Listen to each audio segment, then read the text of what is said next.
If you're trying to conceive and feeling overwhelmed with fertility advice, then this podcast is for you. Welcome to Don't Tell Me to Relax, your fertility podcast and antidote to unhelpful fertility information. I'm Hannah, a fertility acupuncturist, teacher and campaigner for better fertility education. This podcast aims to empower and inform you about your menstrual cycle and fertility. It's basically all that information you didn't get in sex ed at school, with the aim of improving your understanding of your reproductive health and optimizing your fertility. Good afternoon, everybody, and welcome to this week's episode of Don't Tell Me to Relax. This week, I am joined by Emma Haslam from Your IVF Abroad, and Emma has been into our Facebook group and done a really great talk for everybody in that Facebook group about choosing an IVF clinic abroad and everything that's involved in that. And lots of people found it really helpful. So I asked Emma, would she come on the podcast and talk to us and share all her knowledge and experience with us? So before we go into all of that, Emma, would you like to introduce yourself and say a little bit about how you came in to do this work that you're doing now? Yeah, sure. Thank you so much for having me. So as Hannah said, I'm Emma Haslam and I'm so excited to be here on this podcast. So this all began really with my own journey with infertility. So not long after I got married, we started to try and conceive and naively presume that we would just get pregnant and have a baby. And then when that didn't happen, after about 6 months of casually trying, we moved to really trying, and all the old wives' tales began, and it became more of a focus, and things just weren't happening. So we went to the doctors, had some initial tests which indicated there might be some issues.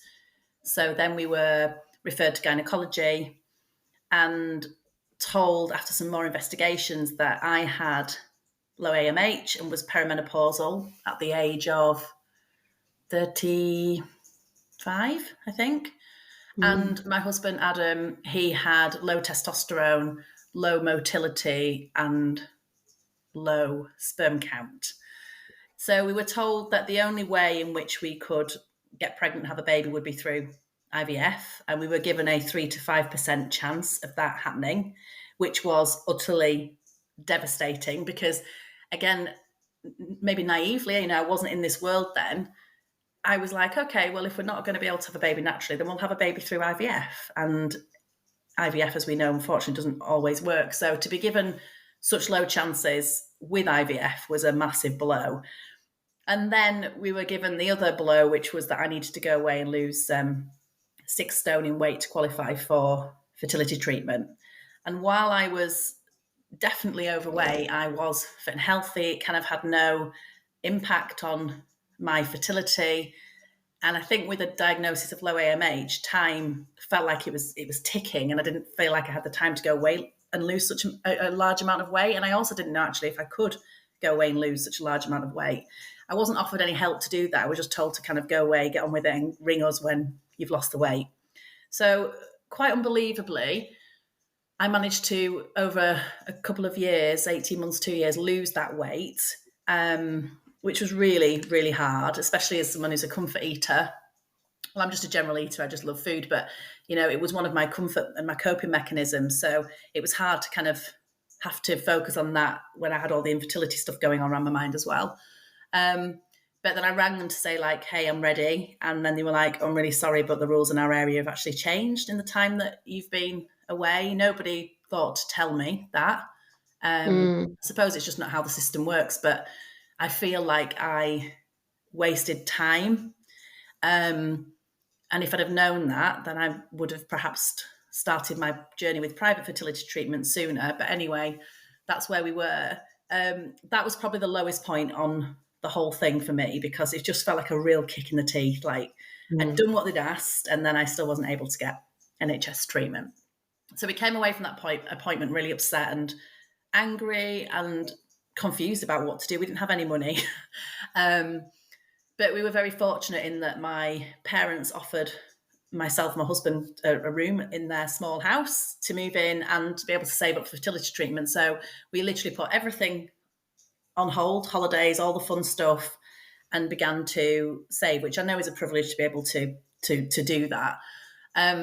So that's what we did. And we looked into surrogacy, realised that that wasn't for us and was also very expensive and probably wouldn't necessarily work with low AMH. We looked into adoption and the process of that, and that didn't quite feel right for us either. And I desperately wanted to be able to try and carry and deliver a baby. So we decided that private IVF was the way forward, and we began to look at some clinics here in the UK. And I'm not saying that this is the experience of everybody, but our experience of speaking to some clinics in the UK was that we didn't really find a clinic that we felt that we gelled with. It felt quite difficult with some of them to just get straight answers to questions about costs. The costs were extortionate. You paid for every little thing. Nothing, not much was included. We still weren't always clear around things like price. And we would have been able to afford, once we'd finished saving, one round of IVF in the UK. And then that would have been it. We couldn't live with my parents forever. We were newlyweds. We wanted to get on with our lives. And it just felt like a lot of money for a very little chance of things working. And like I say, we hadn't found a clinic where I felt that it was really personalised and caring. And yeah. So then we were like, well, that was the plan. What are we going to do now? And I honestly can't remember the point in which I started to look abroad. All I can think is maybe I got adverts, as you do when you're Googling everything. My husband and I have done quite a lot of traveling. And so, that part of it doesn't faze me. And I also know that while it's easy to sometimes think, it must be the best in the country that we live in, it's not necessarily always the case. Of course, you've got to make sure that you're safe and what have you. But I think we were always open to not necessarily doing everything in the way that most people previously have. So I'm presuming that I must have seen something on the internet and began looking into stuff. And long story short, we ended up having our treatment abroad. We ended up having donor conception treatment, a donor embryo. So the clinics abroad were the first ones to ever mention donor conception to us. And thank goodness they did, because it took 3 transfers. And had we have gone in the UK and used my own eggs and my husband's sperm, it wouldn't have worked. So it would have been a complete waste of money, and we wouldn't have our son that we've got today. And I just found the experience completely different. So I felt that clinics were empathetic, non-judgmental, transparent, and it was significantly cheaper. It was more accessible, and I felt more supported. But we were completely winging it, and that's not an approach that I recommend for anybody. But we were trying to find support. We were trying to find impartial, accurate information, and we could not find it. So we went through the process. Well, we had a great experience clinically, not knowing actually whether or not it was the right clinic for us, whether or not it actually was safe. We didn't really know. And it made it far more stressful and overwhelming than it needed to be. And, we did have a great outcome, and we wanted to be able to share with people that there's another option, perhaps if you're considering having private fertility treatment. But we wanted people to have access to all of the information and services that we wish had been available when we were going through that, because I don't want other people to wing it, because you can do things unsafely, and not all clinics and not all IVF, as an example, is the same. But I didn't know any of this stuff then, because you just don't. It is a minefield, and it does make it so stressful, and it can take up a lot of time, and it can take up a lot of sort of brain power and brain space, and it can put people off because it just feels too much. And I want people to know that it's something that should be considered if they're thinking about going privately. So set up the company Your IVF Abroad back in 2019 with a mission of helping as many people as I can globally to have safe and ethical fertility treatment that is more affordable, accessible and supported. And since then, I've helped hundreds of people now around the world to start and grow their families. Amazing. And I don't know about you, but we were just sort of having a brief conversation about this. I feel that the numbers of people going abroad just seems to be, my only representation is who comes through our clinic. So I feel like more people are coming through our clinic now who are going abroad than ever before. So do you think that the numbers are increasing? Yeah, well, from my conversations with some of the clinics that I collaborate with, the numbers are increasing. And it kind of makes sense for a few reasons, I think. Going back to when I started to research this back in 2015, there wasn't communities like this on Instagram or on social media. I don't know if Instagram was even a thing then. You know, I didn't know of anybody else that had done this. Now, there will have been people, of course. But since then, now there are lots of people who are talking about it online. There's a lot more conversation, as we said earlier, in the media. And I think during a cost of living crisis, as things are getting more expensive, and people are perhaps on NHS waiting lists, just waiting and waiting, or they're being denied treatment because, things are getting stricter. I think people are looking at other options, and people, wherever they go, home or abroad, are spending a significant amount of money. And I think people are realizing that they should be able to experience great care. And I can't think of any other industry where if you spent thousands of pounds with a company where you wouldn't have the red carpet rolled out, but for some reason in fertility treatment in certain clinics and certain places it doesn't feel like that for people. And or people have had state-funded treatment, and I'm not here to knock the NHS, it's fantastic, but it's under huge pressure. They've had kind of very standardized treatment, and they haven't got the time and the resources to give people the extra stuff that they need. And so they've gone through things perhaps and not had the experience and the care that they've needed. And so when they're looking the next step, they're a lot more choosy about, and quite rightly, about kind of what they want. So if you are thinking about choosing or even going abroad, say you're just contemplating it at the moment, where on earth do you start? Like, what is your kind of advice? Because, you put in IVF clinic into Google and there are a million and one. It's so, we have so many people who come to our clinic basically because they feel so overwhelmed. They would like some guidance with where on earth do you go? So what do you say to people? I think, first of all, so I've been there and I totally get that. You get greeted with a million clinics that all saying that they are the best, all saying that they are the one for you. And how do you know what's shiny marketing BS and what's not? And as I mentioned earlier, not every clinic is right for everybody's medical needs and personalities. So it feels completely overwhelming and it feels very scary. And I think it puts a lot of people off. There are a couple of things that I say to people. They can go and have a listen to my podcast to start to just get a feel for how it works. I also have a blog as well, and I can send you these links after, Hannah, so you can put them in the show notes. But I've also developed a free short guide, which is literally like step by step by step, how does the process work? Because I think sometimes it feels like this huge thing, which of course it is. But when you see it broken down into steps, you can go, okay, that makes sense. That's how this works. Yes, this could be doable for us, or no, this is not right for us. And then you can kind of see what the next steps would be. So that's what I would recommend. And if you wanted more a personalised call with me, then I offer a pick your brain call, which is a great place to start if people are really quite keen on going abroad, but they've just got a million questions and they want to come away with a personalised plan. So that's the other option, because I totally understand that it is so overwhelming.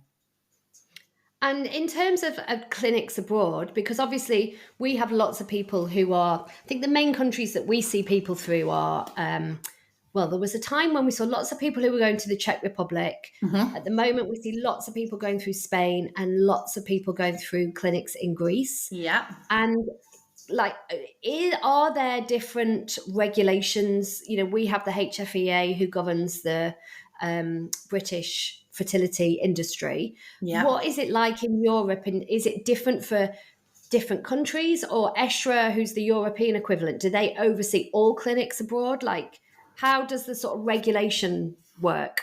Yeah, so you're quite right, Hannah. It's different for different countries, and some are, some clinics follow the guidelines and are members of ESHRA, which is a bit like our equivalent to the HEFEA. Have I got that right? I never say that right. But yeah, you've absolutely got to look into that. And, not all clinics abroad have the appropriate things in place to make sure that you are having safe healthcare, or to make sure that the clinics are putting things in place to make sure that you are safe, to make sure that donors are treated ethically and properly screened, and all of that kind of side of things is another massive thing. And I don't want to say it to scare you. You've just got to do your homework, and you've got to look at when you're keen on a country, have a look at who, which ministries of health or who oversees the regulations in that country, and are they part of ESHRA as well? Because if they are part of ESHRA, it gives you another layer of confidence in that clinic and in that, in that country. And do you have specific clinics that you work with that you recommend to people? Do you kind of say, okay, this clinic is a good clinic in Spain, so I would recommend working with those? Can you be as specific, I can never say that word, as that? Yeah, so if people come to me and want me to help them find a clinic, I take them through a clinic matching process to really get to know them and understand their needs, their budget. And then from that, I recommend 3 clinics that will meet their needs. So it'll have all information on the clinic, information about safety, information about success rates, information on the destination, highlights of that clinic. So I can be as specific as that. So I collaborate with clinics, but I don't take any commission. So I'm completely impartial. So instead, a lot of the clinics I work with, about 95% will give discounts to my clients instead of giving me the commission. And it just means that I can be totally objective. It also means that I can ebb and flow with who I work with. So if things change, I don't have to work with the clinic anymore. Or if I find another clinic I want to work with and recommend, then I can do.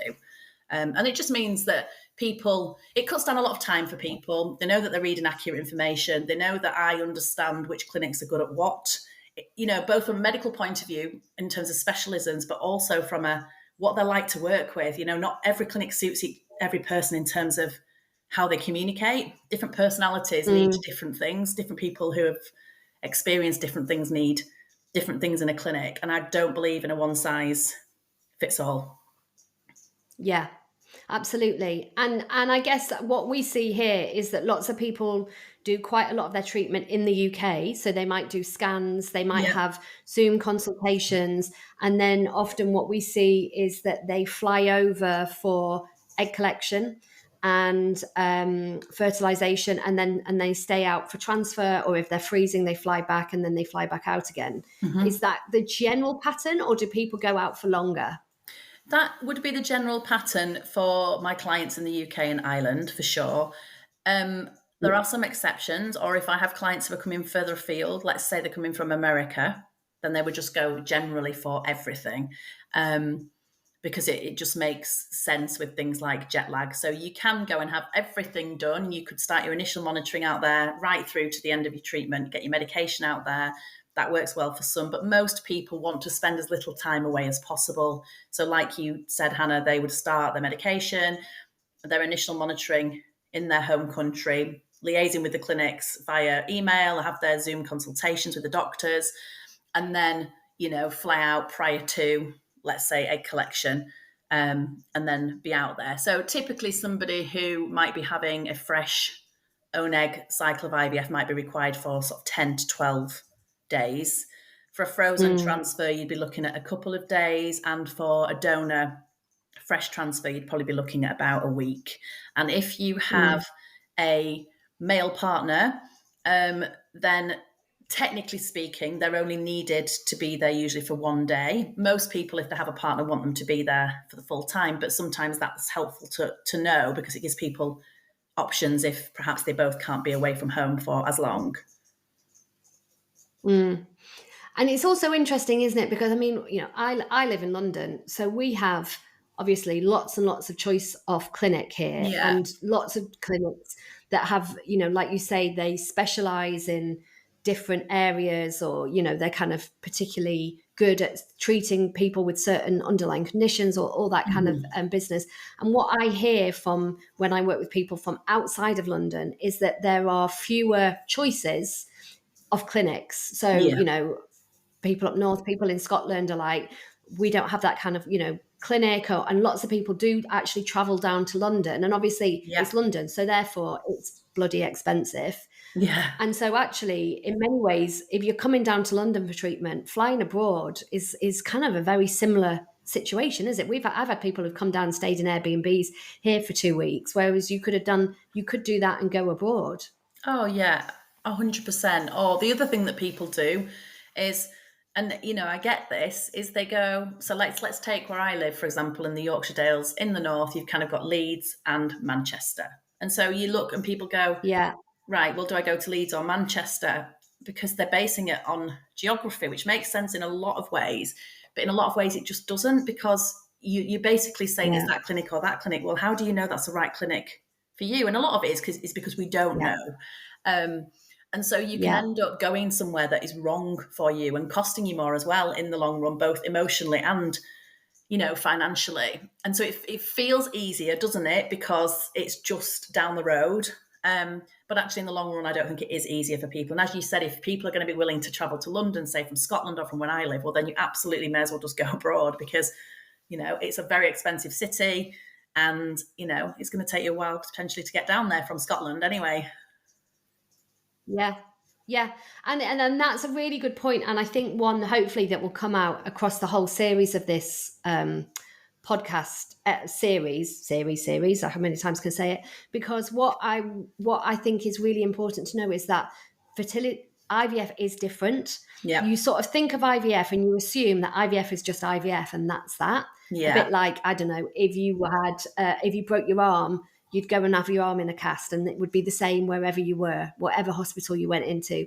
Whereas it is not like that with IVF. There are different opinions, there are different consultants, there are different treatment approaches. And you exactly like you say, different ones might be more appropriate to your situation, and therefore choosing the clinic that's nearest to you might be fine, it might be brilliant, but it might not always suit you best, depending on what your reason is for going for fertility treatment in the first place. Yeah, absolutely. And the other thing I see quite a lot as well is I get a lot of people come to me who have got unexplained infertility. And we know that just means that nobody's got to the bottom of it yet.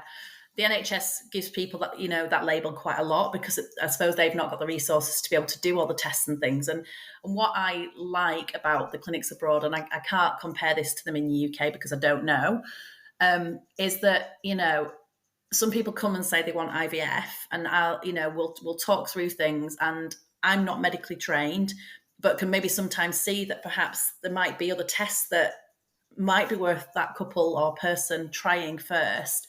And, I really like to see it when clinics don't just rush people straight through to IVF if actually they think they don't need it, and that actually something else can be done, though, to help them, or investigated first. And I really like that as an approach, because it's not just saying everybody come and everybody spend all your money and let's all have IVF. Because sometimes people don't need it. And let's start next week.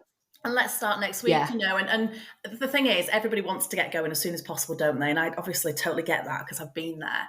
But, sometimes we need slowing down is a good thing. But I think once you get in the system with a clinic, as long as something's starting to happen, people start to feel better. But, I find with the clinics abroad, they seem to be more innovative around testing and, options. And I wonder whether, because in the UK, we're a small island with not that many clinics really, and you don't often see or hear of, not to my knowledge anyway, people travelling from overseas, not many, to come to the UK to have fertility treatment. But I know that the clinics abroad, the ones that cater for international patients, have clinics from all around the world. So they are doing far more of this stuff than we are. And what I also like is that a lot of the clinics in Europe that do offer add-ons, which, as we know, for some people work, but a lot of them have limited or no evidence. Doesn't mean to say they don't work for some people, but that there isn't that evidence behind them. And they can really rack up costs and things. But a lot of the clinics abroad don't actually make any profit on add-ons. So I like that, because then if a doctor recommends something to you, then you can go, okay, well, it's because in their clinical experience, this has really helped lots of people. And they're just doing far more of this kind of stuff than we are. And I like that, because sometimes people are looking for something a little bit different to try. And no, we don't. We just want to throw our money away on a women of prayer. But if there's no financial motivation for the clinic to recommend something like that, then I think, well, sometimes why not? Because there's no other reason why that doctor would be suggesting it. Yeah. Yeah, I mean, I do see amazing treatments, I have to say, from people that we support who go abroad. Mhm. It's really interesting how different their treatment approaches are, the different medications, different kind of stimulation phases, different phases post transfer. Yeah. It can be quite different. And what about, we see lots of people going abroad for donor. So is there a difference? Why is there such a huge sort of movement of people going abroad when it comes to using donor egg or donor sperm? That's a really good question. So I think there's a few things. Cost is huge. So the cost differences between, let's say, the UK and America, as two examples, are massive for donor conception. The other thing is if you live in the UK, here we have non-anonymous or open ID, get your words right, Emma, open ID egg donation. Not everybody wants that. And so if you want another option, then by going abroad, you can find countries that offer things like anonymous donation and non-anonymous donation. Also, if you are, let's say, a person of colour, you might not be able to find a donor. Say, for example, if you're in Scotland and you wanted to have your treatment in Scotland, you could be sat on a waiting list for 2 years. I had a client come to me in this exact same situation for 2 years waiting for a black egg donor. So there's some of the scenarios. I think they're the main kind of reasons why people choose to go abroad for egg donation. And again, they're doing far more of it than we are. And you've just got more choice of countries, bigger egg banks.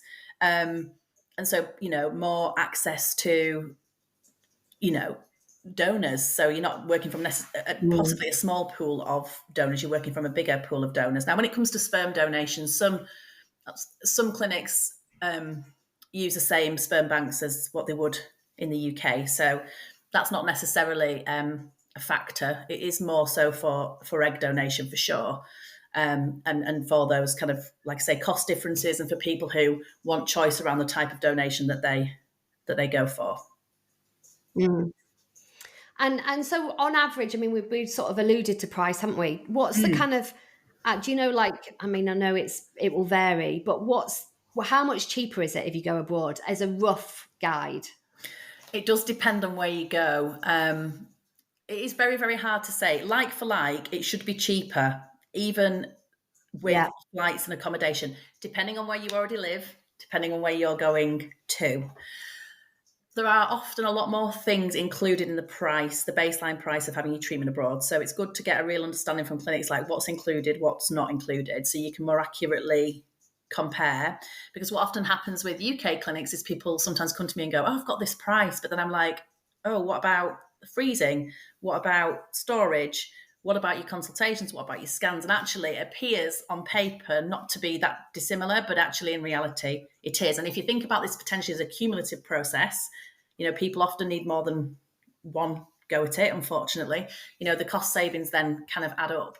But to give you some ideas about kind of prices, so, they start from about £2,200 for a round of IVF abroad with ICSI. I mean, often ICSI is charged separately in the UK. That can be £1,500. And that would kind of include most of what you needed, not your medication, not your travel, not your accommodation.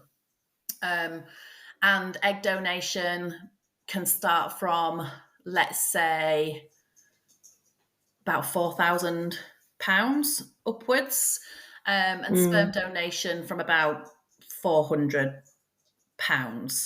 But prices do vary quite a lot abroad. So your Eastern European countries are cheaper, which makes sense. And places like Spain are the more expensive end of the fertility treatment market.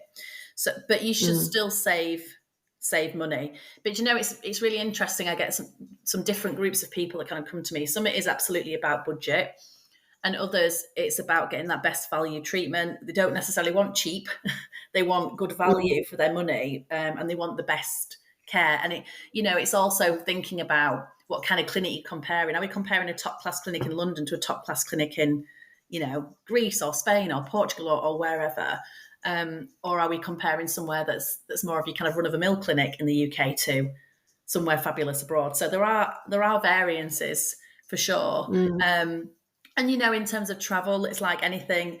When you're looking to travel, if you avoid things like holiday seasons, then flight prices can vary massively. And I always say to people, before you kind of get too invested in a destination or a clinic, go back to thinking about destination first. Have a look at where you're interested in, have a look at the availability of flights from where you live or however you plan to get there. Are they cheap? Are they readily available?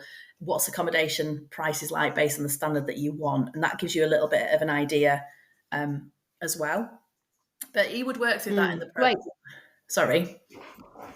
So I was just going to say, is that the kind of thing that you work through in your program then? Yeah, so I've live taught a program twice, a course, which is basically like a DIY version of what I do one-to-one, because I know that one-to-one's out of reach for some people, and I've only got so much time and can get fully booked. And I don't want people to be waiting for me or to have no help and support. So in that program, it basically takes people through understanding everything they need to know about the process in real depth for having fertility treatment abroad. And then I always start with destination. So how to find a destination that meets your needs. When I say needs, we're talking medically, somewhere where you can have your treatment, but also somewhere where you'd like to be. And then looking into finding a best fit clinic that's safe. And then all the logistics stuff. So all your options for how you can tackle treatment, a bit like we talked about before. Do you start at home? Do you go abroad? Where do you get your medication? Where do you have your scans? How does it all work? How best to liaise with the clinic? How do you book your consultations? An idea of costs in some of those countries. So I split logistics into kind of home and away. And then looking at the outcome. So kind of next steps, what happens depending on whether you get a positive or a negative result. So it's really comprehensive, and it's a series of like 5 workshops. So people can work their way through those workshops as and when they need them, and revisit them if needed as well. So yeah, it gives them everything that they need to know.